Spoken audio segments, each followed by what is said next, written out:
বিসিবির বার্ষিক আয়ের মূল উৎস আইসিসি থেকে পাওয়া রাজস্ব। বিভিন্ন তথ্য মতে বিসিবির আয়ের প্রায় 60% আসে বিশ্ব ক্রিকেটের নিয়ন্ত্রক সংস্থাটি থেকে। টি-20 বিশ্বকাপ বয়কট করায় আইসিসির সেই বার্ষিক আয়ের 330 কোটি 21 লাখ টাকা সরাসরি হারানোর আশঙ্কা থাকছে। অংশগ্রহণের শর্ত ভঙ্গ হলে এই বিশাল অঙ্কের অর্থ আয়ের পথ স্থায়ীভাবে বন্ধ হয়ে যেতে পারে বিসিবির জন্য।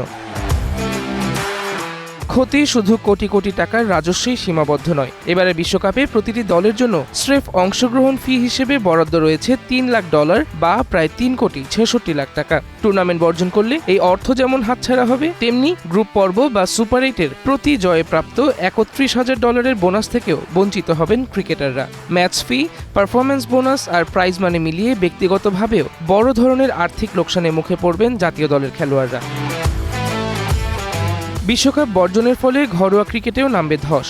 বাংলাদেশ না খেললে দেশের অফিসিয়াল সম্প্রচারকদের হতে পারে প্রায় 300 কোটি টাকার ক্ষতি। বিজ্ঞাপনদাতাদের আরও 100 কোটি টাকার লোকসান যুক্ত হলে বাজার অর্থনীতি বড় ধাক্কা খাবে। এছাড়াও গ্রহণযোগ্য কারণ না দেখাতে পারলে আইসিসিকে প্রায় 24 কোটি 46 লাখ টাকা জরিমানা দিতে হবে বিসিবির। আর্থিক ধাক্কার বাইরেও দীর্ঘমেয়াদী ঝুঁকিটা আরও ভয়াবহ। আইসিসির ভোটাধিকার সীমিত হওয়া থেকে শুরু করে বিভিন্ন কমিটি থেকে বাংলাদেশের প্রতিনিধিদের বাদ পড়ার শঙ্কা রয়েছে। সেপ্টেম্বরে ভারতের বিপক্ষে ঘরের মাঠে সিরিজ বাতিলের ঝুঁকি এবং আগামী বিশ্বকাপে সরাসরি খেলার সুযোগ হারাতে পারে বাংলাদেশ। একদিকে নীতির লড়াই, অন্যদিকে অস্তিত্বের সংকট। সব মিলিয়ে দেশের ক্রিকেট এখন এক অগ্নি পরীক্ষার মুখে। Sadman Hossain, green news, Dhaka.